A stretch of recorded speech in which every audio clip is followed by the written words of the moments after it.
आजच्या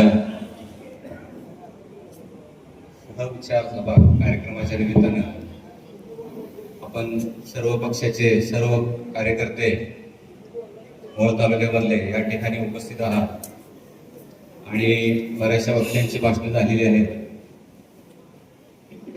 मी तर यापूर्वी कधी राजकारण केलं नाही, परंतु जगराय परिवाराच्या माध्यमातून मागच्या 15 वर्ष काम करताना आपण एक देश पातळीवरचा कारखाना उभा केला आणि वेगवेगळ्या बाय प्रोडक्टच्या माध्यमातून देशाला आपल्या त्याची दखल घेण्यासाठी भाग पाडलं. अशा पद्धतीने चांगला कारखाना उभा करताना किंवा एक उद्योग उभा करताना, एक बँक उभा करताना, एक फार्मा कंपनी उभा करताना मला नेहमी एक गोष्टीची जाणीव होत राहायची की एक समाजाची काहीतरी बांधिलकी आपण करतोय आहे आपण त्यासोबत.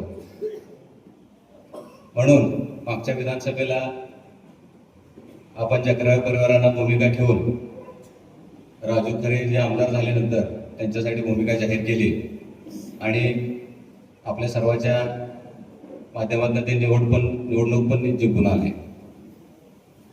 थोडस मोहोळ तालुक्याचं एक अनुकलन करताना काय गोष्ट लक्षात येते आहे की खरे साहेब निवडून आले ते आपण सगळेजण एकत्र झाल्यामुळे.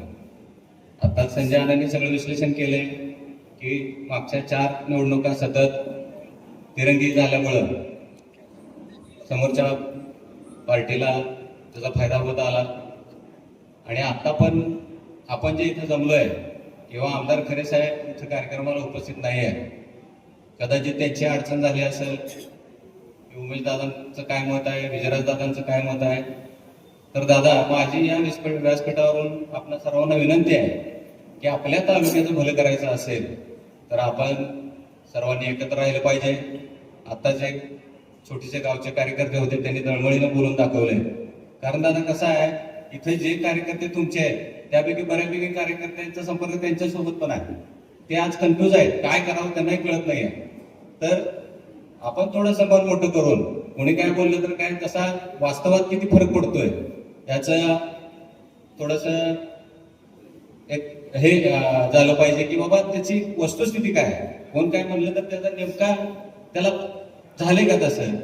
कारण आता इथून पुढची जी विधानसभेची निवडणूक आहे ते 2029ला आहे. माहित नाही आपल्याला मतदारसंघाचं पुनर्रचना होणार आहे की नाही होणार आहे. परंतु काही लोक असतात वेगळी, आपल्या ग्रुपमध्ये एखादा असतो वेगळ्या विचाराचा माणूस, म्हणून आपण समजून घेतो त्याला. तर आपण जी घट्ट मैत्री मागच्या इलेक्शनला ठेवली होती त्याच पद्धतीनं आता ठेवावी. मला एक मोहोळ तालुक्याचा नागरिक म्हणून आणि या तालुक्याची मला सतत काळजी वाटते.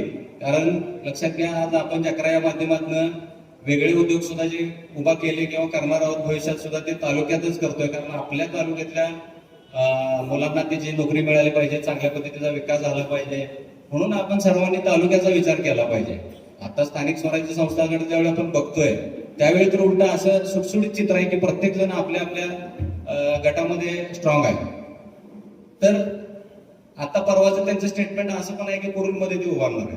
पण मी काय चिडलो का नाही.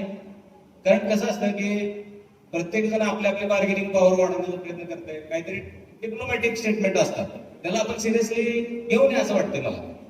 आणि कुठेतरी आपण पॉझिटिव्ह विचारानं पुढे जाऊन, एक पाऊल पुढे जाऊन या गोष्टी कुठेतरी आपण मिटवून आपण आपली मुळी एकच राहिली पाहिजे असं माझं स्पष्ट मत या व्यासपीठावर आहे. आपण सर्वांनी आपण सर्वजण पण कदाचित याच विचाराचे असाल. आपण आपले वैयक्तिक उद्देश, आपले वैयक्तिक टार्गेट्स आपण नंतर सेट करू, परंतु एक एक पाऊल आपल्याला पॉझिटिव्ह दृष्टिकोनातून केलं पाहिजे. आणि जर मला व्यासपीठाने परमिशन दिली तर मी पुढे होऊन त्यांच्याशी बोलण्याचा प्रयत्न करेन. एवढंच मी तुम्हाला या ठिकाणी बोलू इच्छितो आणि माझे 2 शब्द संपवतो. धन्यवाद.